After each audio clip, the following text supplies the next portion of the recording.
జరుగుతుంది. రైట్.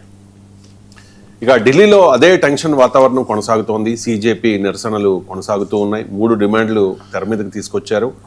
ప్రధానంగా పీఠముడి ఎక్కడ ఉంది అంటే మంత్రి ధర్మేంద్ర ప్రధాన్ రాజీనామా విషయంలోనే అన్ని సిజేపీ కానీ ప్రతిపక్షాలు కానీ డిమాండ్ చేస్తున్నాయి ధర్మేంద్ర ప్రధాన్ రిజైన్ చేయాలి అని చెప్పి. కేంద్రం దీని మీద ఒక క్లారిటీ ఇవ్వడం లేదు. ఇప్పుడు అందరికీ వస్తున్న ఒక ప్రశ్న, మోదీ అధికారంలోకి వచ్చిన తర్వాత 2014 నుంచి ఇప్పటి వరకు చూసుకుంటే వివాదంలో ఇరుక్కుని అంటే కేబినెట్ నుంచి తప్పించిన మంత్రులు ఎవరైనా ఉన్నారా? అండ్ ఎందుకు ధర్మేంద్ర ప్రధానికి అంత ప్రయారిటీ ఇస్తోంది? ఇంత వివాదం జరుగుతోన్నా మోదీయే వచ్చి సమాధానం చెప్పుకోవాల్సిన పరిస్థితి వచ్చినా కూడా ధర్మేంద్ర ప్రధాన్ని తప్పించడం లేదు. ఎందుకు అంత ప్రయారిటీ? అంటే ధర్మేంద్ర ప్రధాన్ని తప్పించడం అంటే నైతికంగా బాధ్యత వహించడం అవుతుంది. తప్పు జరిగిందని ఒప్పుకున్నట్టు అవుతుంది. ఆ తప్పు జరిగిందని ఒప్పుకుంటున్నారు. ఎలాగా ఇలా లీకేజ్ జరిగింది, బాధ్యులపై చర్యలు తీసుకుంటాము, ఏ ఒక్కరికి ఇబ్బంది కలిగించామని ప్రధానే డైరెక్ట్గా సందేశం రిలీజ్ చేశారు. రెండోది, నేషనల్ టెస్టింగ్ ఏజెన్సీ పైన కూడా కేంద్ర ప్రభుత్వం చాలా సీరియస్ యాక్షన్ తీసుకుంది. ఏకంగా 47 మంది అధికారులని ఈ నేషనల్ టెస్టింగ్ ఏజెన్సీ నుంచి ఉన్న పలంగా తొలగించడమే కాకుండా ఈ లీకేజ్ బాధ్యతలపై క్రిమినల్ కేసులు నమోదు చేయాలని ఇప్పటికే నిర్ణయించారు. జాతీయ స్థాయిలో 20కి పైగా కీలక పరీక్షలు నిర్వహించే సంస్థకు ప్రక్షాళన చేయడం ద్వారా తమ చిత్తశుద్ధిని నిరూపించుకునే ప్రయత్నం చేస్తోంది. ఇవన్నీ జరుగుతున్నాయి. కానీ ఇప్పుడు ఏంటంటే ఇంట్రెస్టింగ్గా ధర్మేంద్ర ప్రధాన్ రాజీనామా అనేది కీలకమైన డిమాండ్. నిన్న సిజేపీ ప్రతినిధులతో కేంద్ర మంత్రులు నడ్డా, జితేంద్ర సింగ్ వీళ్ళిద్దరూ చర్చలు జరిపినప్పుడు వాళ్ళు పెట్టిన 3 డిమాండ్లు. ఒకటి, ధర్మేంద్ర ప్రధాన్ రాజీనామా చెయ్యాలి, ఫస్ట్ డిమాండ్. సెకండ్, విద్యార్థులపై ఉన్న కేసులు ఎత్తేయాలి. 3, ఈ ఆత్మహత్య చేసుకున్న పిల్లలకి ఒక్కొక్కరు కోటి చొప్పున పరిహారం ఇవ్వాలని అన్నారు. సో వీటితో డిస్కస్ చేస్తామని చెప్పారు. ఈరోజు ఉదయం మనకు తెలుసు సిజేపీ ప్రతినిధులు కానీ మిగతా వాళ్ళు కూడా చాలా క్లియర్ కట్గా ధర్మేంద్ర ప్రధాన్ రాజీనామా అనేది ప్రధాన డిమాండు అని తేల్చేశారు.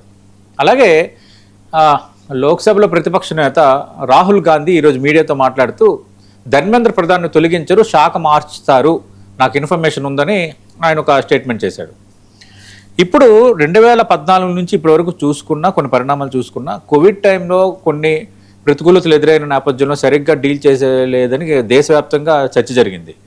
అప్పుడు హర్షవర్ధన్ ఆరోగ్య మంత్రిగా ఉన్నారు, అతనిపై వేటు వేయలేదన్నది ఒక చర్చ ఉంది. అలాగే రైల్వే ప్రమాదాలు జరిగాయి, మేజర్ రైల్వే ప్రమాదాలు జరిగినప్పుడు అశ్విని వైష్ణవిని బాధ్యుని చేయలేదు, ఆయన రిజైన్ చేయలేదని అంటారు. మధ్యలో ఎంజే అక్బర్ రిజైన్ చేసిన సహాయ మంత్రిగా ఉన్నారు. ఆయన చేసిన దానికి రీజన్ వేరు, ఇలాంటి పరిణామం కాదు. కొన్ని ఎలిగేషన్స్ నేపథ్యంలో ఆయన నైతిక బాధ్యత వహించి రాజీనామా చేశారు. అలాగే నిన్న కేంద్ర సహాయ మంత్రి రవనీత్ సింగ్ బిట్టు ఆయన రాజ్యసభ పదవీకాలం ముగియడంతో ఆయన రాజీనామా చేశారు. అందుకే ఎంత మేజర్ ఇన్సిడెంట్ అంతకుముందు రైతు ఉద్యమాలు జరిగాయి కదా. రైతు ఉద్యమాలు జరిగినప్పుడు కేంద్ర వ్యవసాయ శాఖ మంత్రి నాకు తెలిసి తోమర్ ఉన్నట్టున్నారు, ఆయన రిజైన్ చేయలే. చాలా పెద్ద ఇష్యూ అయింది అది.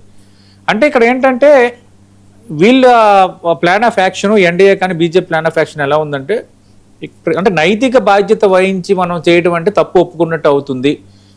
ఇది కొంత వాళ్ళలో ఒక రకమైన ధైర్యాన్ని తగ్గించడం అవుతుంది అన్న ఒక ఆలోచనలో ఉన్నట్టుగా ఉన్నారు. కానీ ఇప్పటి నుంచి ఒక చర్చ ఏం జరుగుతుందంటే కేబినెట్ ఎక్స్పెన్షన్ అనేది భారీగా ఉంది. చెప్తున్నా కదా, ఎక్స్క్లూజివ్గా ఈ 2-3 రోజుల్లో భారతీయ జనతా పార్టీ జాతీయ కార్యవర్గం కూర్పు కూడా కంప్లీట్ అయిపోయింది. ఈ 2-3 రోజుల్లో అది కూడా బ్రేకింగ్ రాబోతుంది.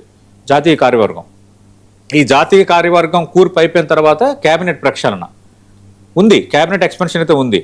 ఆ ఎక్స్పెన్షన్లో ధర్మేంద్ర ప్రధాన్ తొలగిస్తారని ప్రచారం జరుగుతున్న, ధర్మేంద్ర ప్రధాన్ని తొలగించరు, శాఖే మారుస్తారనేది ఇప్పుడు బాగా డిబేటు. కానీ వీళ్ళు ధర్మేంద్ర ప్రధాన్ని తప్పించాల్సిందే అంటున్నారు, వాళ్ళేమో శాఖ మారుస్తారు అన్న ప్రచారం జరుగుతుంది. ఒకవేళ తప్పించకుండా వేరే శాఖ ఇస్తే వీళ్ళు ఎట్లా రెస్పాండ్ అవుతారు అన్నది ఇప్పుడు ఆసక్తికరం. కాంట్రవర్ట్ సిచ్యువేషన్ వస్తే ధర్మేంద్ర ప్రధాన్ని తప్పుకోమని చెప్పొచ్చు కూడా. కానీ ధర్మేంద్ర ప్రధానికి ఎందుకు అంత ప్రియారిటీ? ఎంత ఇష్యూ జరుగుతున్నప్పుడు ఎవరినైనా రిజైన్ చేయమని చెప్తారు కదా, ఎందుకు అంత ప్రియారిటీ అంటే ధర్మేంద్ర ప్రధాన్ భారతీయ జనతా పార్టీకి అంత ఇంపార్టెంట్. ధర్మేంద్ర ప్రధాన్ ఒడిస్సాలో దాదాపు ఆయనకు అనుసరణలోనే భారతీయ జనతా పార్టీ ఉంది. ఇప్పుడు వాతావరణం ఒడిస్సాలో అధికారంలో రావడానికి ధర్మేంద్ర ప్రధాన్ కీలకమైన వ్యక్తి.